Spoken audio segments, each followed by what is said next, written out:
ଶିକ୍ଷା ସଂଯୋଗ କାର୍ଯ୍ୟକ୍ରମରେ ଆଜିର ବିଷୟ ରହିଛି ପରିବେଶ।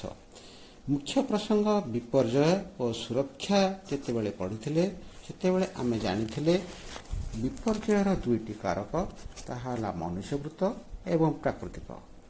ମନୁଷ୍ୟକୃତ ବିପର୍ଯ୍ୟୟ ଗୁଡ଼ିକ ହେଲା ଘରପୋଡ଼ି ଓ ଖଣି ଉତ୍ତୋଳନ ଫଳରେ ଭୂସ୍ଖଳନ ଏବଂ ପ୍ରାକୃତିକ ବିପର୍ଯ୍ୟୟ ଗୁଡ଼ିକ ହେଲା ଅଂଶୁଘାତ, ବଜ୍ରପାତ, ବନ୍ୟା, ବାତ୍ୟା, ଭୂମିକମ୍ପ ଓ ସୁନାମି। ଆଜି ଆମେ ବନ୍ୟା ବିଷୟରେ ଆଲୋଚନା କରିବା। ବନ୍ୟା କଥା ଭାବିଲେ ଆମ ମନରେ ଏଇଭଳି ଛବି ଆଙ୍କି ଉଠେ। ବନ୍ୟା କହିଲେ କ'ଣ? ସାଧାରଣତଃ ବର୍ଷା ଋତୁରେ ଅତ୍ୟଧିକ ବର୍ଷା ଯୋଗୁଁ ନଦୀ ଉଛୁଳି ବିଲ ବାଡ଼ି ଘର ଆଡ଼କୁ ମାଡ଼ିଯାଇ ଧନ ଜୀବନର କ୍ଷୟକ୍ଷତି ଘଟାଇଥାଏ। ଏହାକୁ ବନ୍ୟା କୁହାଯାଏ। ଏବେ ଦେଖିବା କାରଣ କ'ଣ? ଗୋଟିଏ କାରଣ ହେଲା ଅତ୍ୟଧିକ ବୃଷ୍ଟିପାତ ଯୋଗୁଁ ବନ୍ୟା ହୋଇଥାଏ। ଏଇ ଯେମିତି ଦେଖୁଛେ ଅଧିକ ବର୍ଷା ହେଉଛି। ଏବଂ ଆଉ ଗୋଟିଏ କାରଣ ହେଲା ଦୁର୍ବଳ ନଦୀବନ୍ଧ ହେତୁ ମଧ୍ୟ ବନ୍ୟାର ଆଶଙ୍କା ଥାଏ। ଏଇ ଯେଭଳି ଦେଖୁଛ ନଦୀବନ୍ଧ ଦୁର୍ବଳ ଥିବାରୁ ଘାଇ ମେଲା ହୋଇ ବନ୍ୟା ହେଉଛି। ଏବେ ବନ୍ୟାର ସୁରକ୍ଷା ପାଇଁ ପ୍ରସ୍ତୁତି। ଆମେ ପ୍ରଥମେ ନିଜ ପରିବାର ସହିତ ନିରାପଦ ଆଶ୍ରୟସ୍ଥଳକୁ ଚାଲିଯିବା।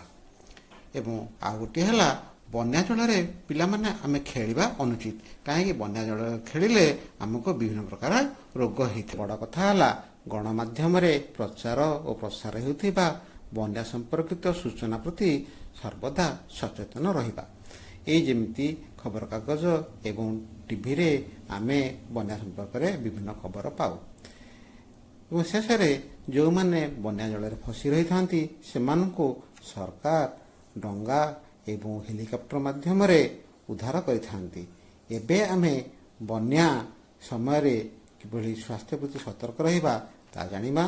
ବନ୍ୟା ପାଣିରେ ବୁଡ଼ି ଯାଇଥିବା କୂଅ ଓ ନଳକୂପ ପାଣି ପିଇବା ନାହିଁ।